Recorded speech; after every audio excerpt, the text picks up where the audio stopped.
In this video, I'm going to teach you how to create page labels in Bluebeam.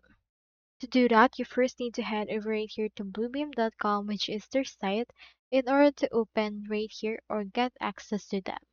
Head over and click on this Get Started, or you can also click on this Try It Free to get access for it for 14 days. You can also click on this Buy Now in order to buy their software.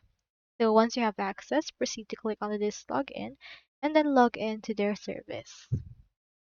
Now I have right here my actual Bluebeam installed. So onto this case, we just need to open the thumbnails panel, which is this four squares right here. Now onto this case, just click on the create page labels icon that should appear.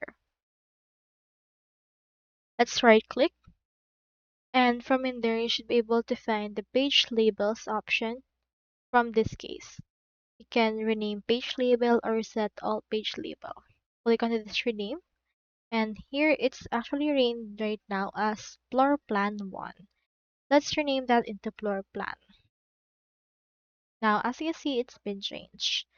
Now I have in here as well another file, and as you can see, the name right now is 123 until 156.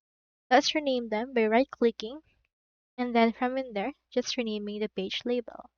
You can just rename this however you want. And let's input right here chapter 4. And as you can see right here, this should be able to be renamed directly to however we want it named. So you can just rename it however you want, and it should be able to appear right there already altogether. You can also select the region and choose the method how you want it added, like bookmarks or page region, according to how you want it to appear. So that's all there is today, and I hope this video helped you out.